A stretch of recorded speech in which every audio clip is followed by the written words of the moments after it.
압록강과 청천의 양하천 사이의 지역과 대동강 유역의 주거지들은 후기 신석기 시대의 양식을 간직하고 있다.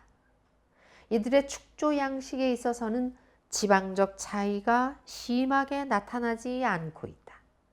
이 시기에 한반도 물질 문화의 전반적인 배경하에서 볼 때 범의 구석과 오동의 유적은 다른 나라 문화의 반점으로 보인다.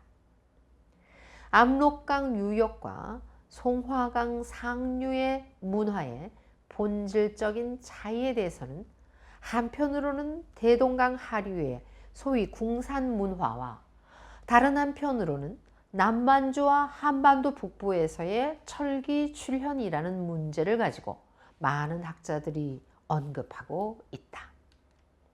그러나 그들은 흔히 요동반도의 이 시대에 있어서의 문화의 특수성을 낮게 평가하고 있다.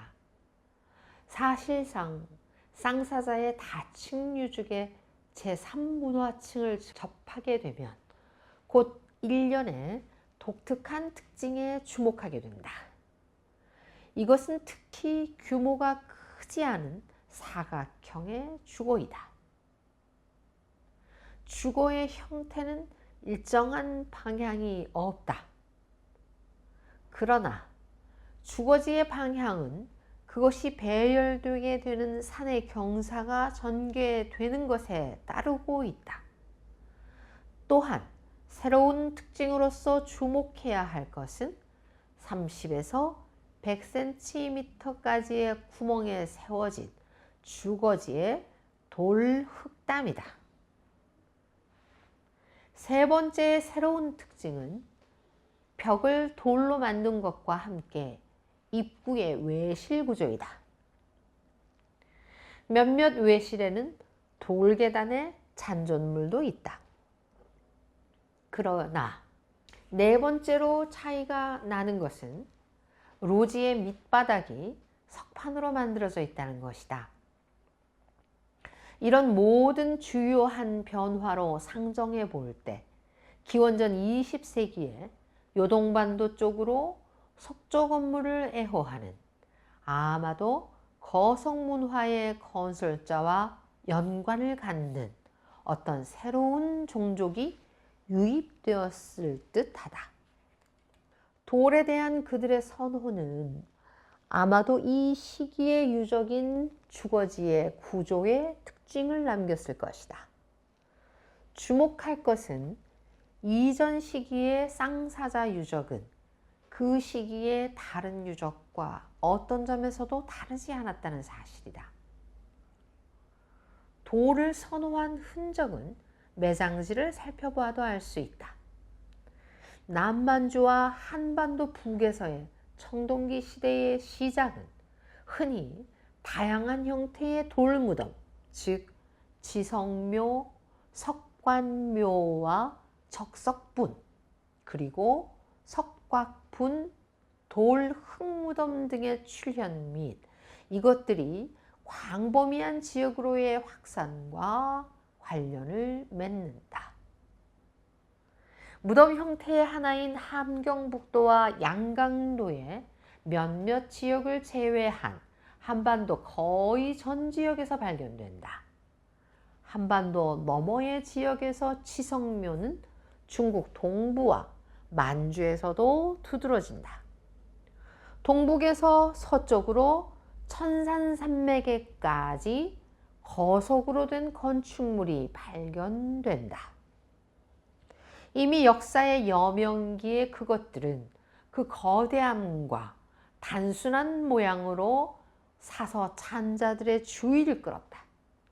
20세기 초부터 바로 얼마 전까지도 일본의 학자들은 지성묘의 연구에 몰두하고 있었다. 삼상차남의 논문들, 특히 만주와 한반도의 고대 묘에 관한 중요한 논문들은 근동 지역의 지성묘와 석관묘의 목록이라고 불리워질 만하다. 제2차 세계대전 후 특히 1960년대와 1970년대에는 독자적인 한국 고고학의 형성과 더불어 한국의 고고학자들 도유호, 김용관, 김정배 등도 거성문화의 연구에 참여했다. 삼상차남과 한국의 고고학자들이 밝힌 지성묘의 연대는 때로 1000년씩의 차이가 나기도 한다. 연대가 처음 추정된 것은 일본의 고고학자들에 의해서였는데 이들은 상대적인 연대 추정을 통해 지성묘의 기원을 밝혔다. 일본 학자들이 내놓은 결론은 지금까지 몇몇 연구자들을 앞지르고 있지만 한국의 고고학자들이 뒤에 내놓은 작업들에 의해 청동기 시대의 지성묘와 다른 유적에 관한 기존의 견해가 상당히 변화했다. 이 논문에서 지성묘는 연대를 분명하게 하는 역할 및 초기 철기 시대의 각 단계 문화의 성격을 이해하는 데 도움을 주는 유적으로서만 고찰된다. 지성묘는 형태학적으로 그리고 연대기적으로 그 기원이 똑같지 않다. 대다수의 학자들은 그들 사이에서의 차이를 대단히 분명하게 강조하고 있으며 묘를 두 가지 형태와 북방식 지성묘와 남방식 지성묘, 다른 말로 표현하면 고전적인 지성묘와 변화된 형태의 지성묘로 구분한다. 북방식 지성묘 또는 고전적인 지성묘 형태는 유럽과 동지중해의 유사한 축조물과 전혀 차이가 없다. 이것은 취사용 탁자 모양의 거대한 건축물로 그 지석을 구성하는 것은 수직으로 세워진 거대한 석판이다. 지석의 위쪽에는 더욱 거대한 석판 덮개가 놓여 있고 그 덮개의 모서리는 지석의 선에서 심하게 나와 있다. 묘실은 지성묘의 안쪽에 있는데 거의 지면에 드러나 있다. 그러한 지성묘들의 절대 다수는 고대에도 훼손됐는데 이것은 그 연대 추정에 있어서 심각한 차이를 빚게 하는 원인이 되기도 한다. 이 형의 지성묘들의 많은 부분은 한반도의 황해도와 평안남도에 있는데 이 지역에는 10개 또는 그 이상의 지성묘들이 모여 있다.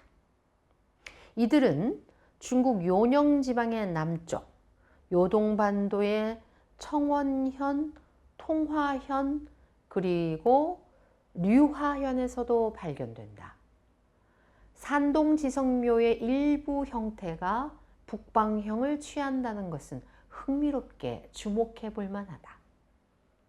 북방식 지성묘의 모델로서의 요동반도의 북현에 있는 화동광 유적의 3호 지성묘를 주시해보자. 그 구조물의 벽은 거칠게 다듬어진 두께 15cm에서 20cm 길이 120cm, 높이 약 140cm의 석판으로 되어 있다. 사각의 묘실은 160, 160, 20 또는 30cm의 판석으로 덮여 있다. 묘실의 벽이 땅 속으로 110cm 들어가 있으므로 인해 땅 위에 솟은 부분은 60cm를 넘지 않는다. 바닥의 면적은 2.4 평방미터다. 바닥에는 두께 50cm의 토층이 깔려 있고 그 밑에는 상박이나 대퇴뼈로 보이는 뼈의 파편과 질 좋은 골석이 섞인 회색의 파편단지, 그리고 가늘고 긴 동체가 있는 윤이 나는 붉은 단지, 돌출부가 있는 부석의 곤봉 등이 있다. 화동광에서 나온 3호 지성묘에 대해 그렇게 자세하게 언급하는 것은 우연적인 것이 아니다. 그것은 먼저 이 지성묘에는 유적들이 예외적으로 있기 때문이다. 두 번째로 삼상차남이 행한 지성묘의 연대 추정이 주로 거기에 근거하기 때문이다. 남방식 지성묘의 전형으로는 대구시 외곽의 대봉동 제1구역 유적에서 나온 3호 지성묘를 들 수 있겠다. 농지 가운데 위에 치수 375, 235, 40에서 50cm의 불규칙적인 원추형의 거대한 윗판석만 보인다.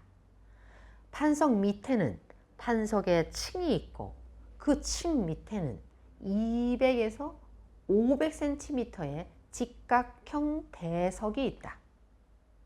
이 대석의 묘 내부에서 돌로 된 단검, 돌 화살 3개, 밑바닥이 둥근 붉은 토기와 무늬 없는 밑바닥이 둥근 갈색 토기의 조각들이 발견됐다. 이러한 토기들로 볼 때 지성묘는 청동기 시대의 것이다. 지성묘를 두 가지 기본 형태로 나누는 것은 단지 그들의 배열에 있어서의 일반적 성향을 나타내기 위한 것일 뿐이다. 즉, 한대의 남도와 심지어 한반도의 가장 남쪽에서도 북방식 지성묘가 발견되며 함경남도와 평안북도에서도 남방식의 지성묘가 발견된다. 황해에 대해서는 어떤 형의 지성묘가 지배적인지 이해하기는 힘들다. 한반도에 있는 지성묘의 배열에 있어서 여러 개가 혼재하여 나타나는 것은 연구자들로 하여금 다음의 결론, 즉 지성묘에 있어서의 차이는 지역적 특수성일 뿐만 아니라 또는 오히려 시대적인 것이라는 결론을 이끌게 했다. 현재는 북방식 지성묘가 남방식 지성묘에 앞선다는 견해가 우세하다. 김용가는 팽이 모양의 토기가 있는 주거는 발생학적으로 북방식 지성묘와 긴밀히 관련을 맺고 있다고 생각한다. 삼상차남의 견해에 의하면 북방식 지성묘와 남방식 지성묘의 시대차는 평균에서 약 4세기가량이다. 그에 의하면 북방식 지성묘와 남방식 지성묘의 출현 시초의 차이가 대단히 짧은 각각 기원전 3세기, 기원전 2세기지만 북방식 지성묘의 소멸 시기는 기원전 1세기고 남방식의 소멸 시기는 기원 후 3세기, 심지어는 4세기까지 이른다. 삼상차남에 의하면 북방식 지성묘의 소멸과 남방식 지성묘의 출현 시기는 거의 동시에 일어난다. 남방식 지성묘는 동질적이지 않다. 삼상차남은 이 구조물들의 4가지 변종을 지적한다. 첫 번째, 이 형태의 지성묘의 윗판석 밑에는 어떠한 석조물도 없다. 두 번째, 상층의 석판은 4개의 커다란 돌들이 받치고 있으며 이 돌들 사이에는 돌더미로 채워져 있다. 세 번째, 이 지성묘는 상층의 석판과 돌더미 모양의 벽으로 되어 있다. 네 번째, 이 형의 구조물은 대단히 거대한 상층 석판이 특징적이다. 마지막 3가지 형태의 묘실에는 또한 석관이 있으며 어느 경우에는 심지어 사회호도 발견된다.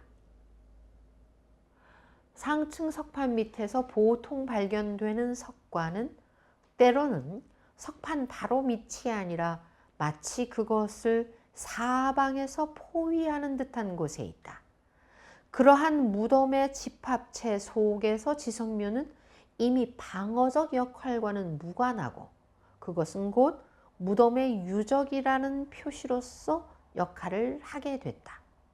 석관이 있는 지성묘는 더욱 후기의 구조물로서 간주되며 그리고 삼상차남은 심지어 이러한 형의 지성묘는 돌더미가 있는 신라와 가야 시대에 지어진 더욱 후기의 분묘에 전해졌다고 직접적으로 쓰고 있다.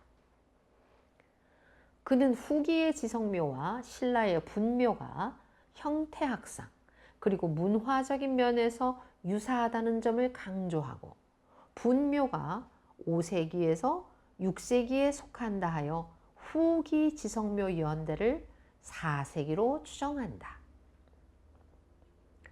삼상차남이 생각하는 바에는 동의하지 않을 수 없는 부분이 있다. 이 지역에서 지성묘가 장기간 존속하였다는 그의 주장은 거의 확실하며 또한 거성문화의 발전과 퇴화가 북쪽에서 남쪽으로 이어갔다는 사실에 대해서도 마찬가지다. 주목할 만한 그의 두 번째 주장은 지성묘의 설립에 있어서 편년적인 차이에 관한 것으로 남방식, 북방식 지성묘보다 500년 뒤에까지 잔존한다는 것이다. 삼상차남의 논문을 살펴볼 때 나오는 매우 중요한 세 번째 결론은 지성묘와 석관묘의 상관적인 동기성을 띠고 있다는 것이다. 지성묘에 대한 다른 분류 방법이 최근 북한 고고 학자들에 의해 고안되고 있다. 이들은 지성묘를 팽이 모양의 토기를 만든 사람들이 만든 무덤 가운데의 한 형태라고 간주하면서 먼저 이 모든 축조물을 두 개의 변종 형태로 나눈다. 그 첫 번째는 낮고 석조물로 둘러싸여져 있는 것, 그리고 두 번째는 높으나 독특하게 서 있는 지성묘가 그것이다. 구식의 용어에 따르자면 키가 큰 지성묘는 고전적 내지는 북방식 지성묘에 상응하며 낮은 것은 남방식 지성묘 내지는 변형 지성묘와 상응한다.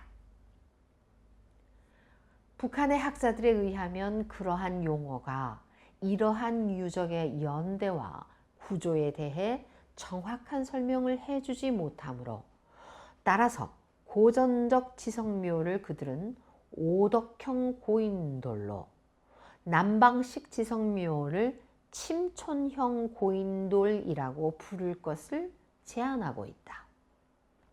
후자는 구조에 있어서 일정하지 않다. 무덤 구역에는 하나에서 10개까지의 석관이 있을 수도 있다.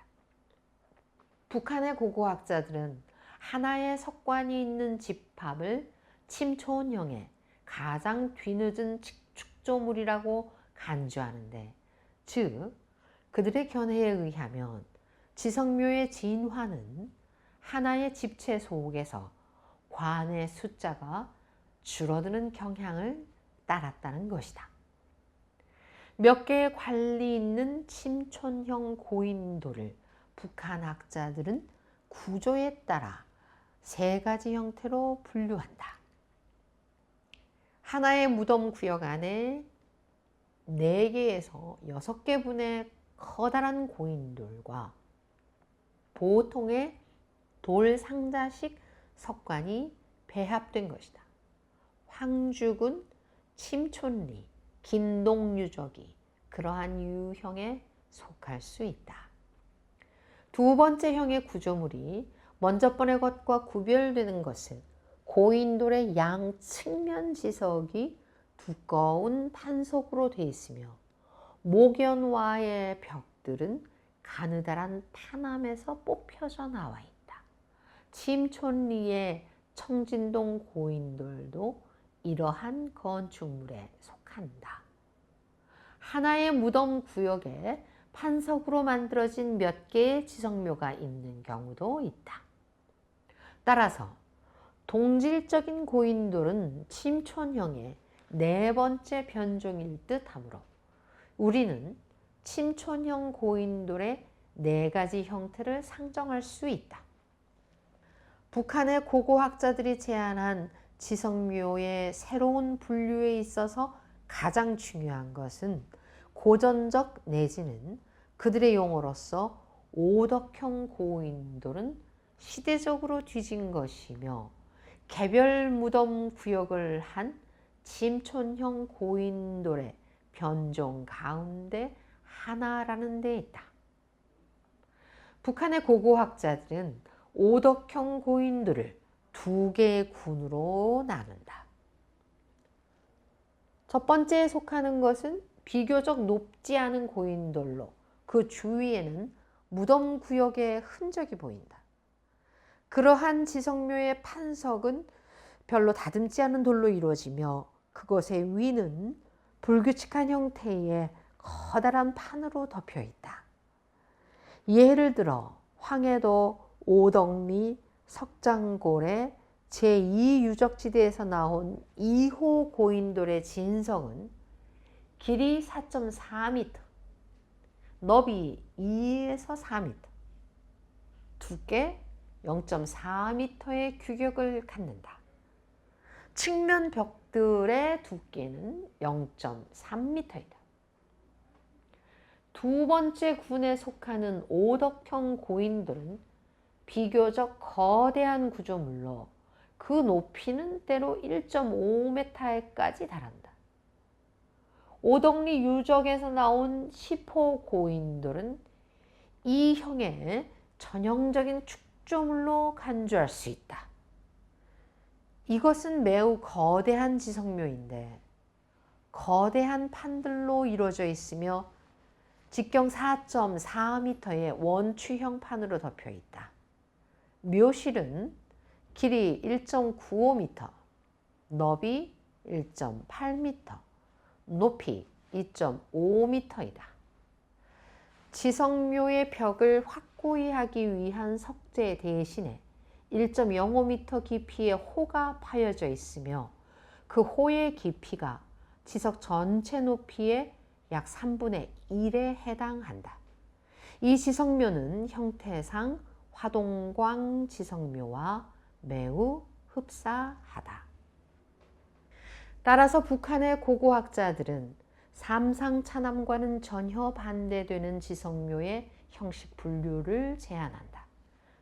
즉 그들의 견해에 의하면 오덕형 고인돌은 연대상으로 더욱 후기의 것일 뿐만 아니라 침총형 고인돌의 직접적 진화의 결과로서 나타난 것이다.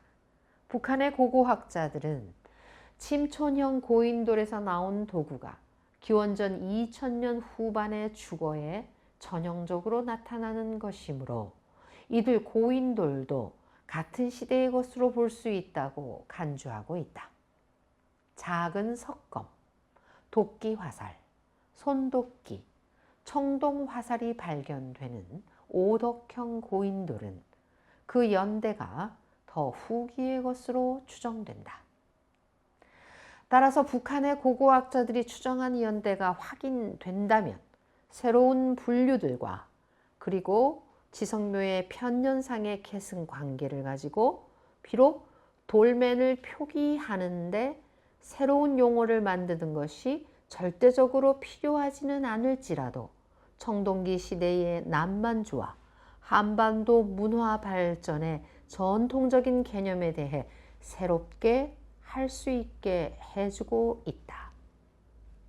석관묘는 또한 극동의 거성 문화의 총체에 포함되는 축조물에 속한다. 그러나 때때로 석관묘는 변형된 지성묘와 구별하기가 사실상 어려운 경우가 있다. 그러나 잊어서는 안 되는 사실은 북한의 고고학자들이 특히 강조하는 것처럼 석관묘와 지성묘가 한반도로 들어오는 것은 다른 경로를 통해서였지만 한반도 지역에서만은 오랫동안 병존했으며 그 결과로 독특한 호남 문화가 만들어졌다. 석관묘는 전문 서적에 대단히 자세히 기록되어 있으며 때문에 우리는 이 유적들에 대해 짧은 개요와 분류에 머물렀으면 한다. 북한의 고고 학자들은 요하유역과 한반도 북서쪽 지역의 무덤을 제외한 남만주와 한반도의 석관묘를 청동기 시대의 묘라고 생각하는데 이들의 최종적인 연대는 아직 추정되지 않았다. 흥미롭게 주목할 만한 것은 만주 지역에서 석관묘는 전 지역에서가 아니라 부분적, 집적으로 존재한다는 사실이다. 삼상차남은 그러한 근원지들의 분포권을 5으로 나눴다. 즉 하북, 열하, 길림성 부근, 송화강 상류 등이다. 이종서는 더 후기의 자료를 이용해 분포권의 숫자를 넓히고 있다. 특히 그는 이 유적들의 집중 지역에 또 하나의 근원지, 즉 요령지방 남쪽을 추가하는데 그는 이 지역에 강상, 루상, 12대 영자의 묘를 포함시킨다. 그는 이외에도 열하군의 남상근의 유적을 포함시켰다. 주목할 것은 삼상차남이 만주 고대 문화의 중심지 요동반도의 원시 문화에 그러한 유적이 없었다는 것을 특히 강조하고 이것을 이 지역 발전의 독특한 역사적 경로 때문이라고 설명하는 것이다. 그러나 이미 1960년대 초에는 이 지역에서의 다실 석관묘의 고고학 발굴 보고가 나왔다. 따라서 삼상차남이 내놓은 청동기 시대의 요동반도 지역의 역사적 발전 경로가 독특하였다는 논의는 근거가 박약하다. 석관묘의 분류에 관해서 삼상차남은 이 묘들을 3개의 거대한 지역군으로 나누는데 각각의 지역에서는 그 방향, 구조, 무덤의 유물 구성에 따르는 몇 가지 형태의 묘를 구분해내고 있다. 그러나 그는 그가 나눈 지역 분포권 내에 각각의 묘들에는 유사성이 있다는 사실을 강조한다. 그의 견해에 의하면 석관묘가 처음 나타나는 것은 기원전 1000년대 전반에 열하 지방에서 나타났으며 그 다음에는 기원전 1000년대의 중엽 또는 그보다 뒤늦게 길림 지방에서 나타났다. 그는 만주와 한반도에서 이 무덤들은 송화강과 압록강에서부터 퍼져나갔다고 간주한다. 그는 그러한 묘의 출현을 맥인, 즉 고대 문헌에 잘 알려져 있는 예맥족 혹은 맥족의 유입과 연관 짓는다. 한국의 고고학자 이종서는 석관에 대해 몇 가지 다른 분류를 하고 연대 또한 전혀 다르게 추정한다. 그는 석관묘를 2개의 큰 군으로 구분한다. 즉 실제적인 석관묘와 그리고 지석묘의 총체 속에서 석상이 관의 역할을 한 묘가 그것이다. 첫 번째 군에 있어서 이종서는 2개의 형 IA와 IB로, 두 번째 군에 있어서는 3개의 형 IA, IB 그리고 IC로 나눈다.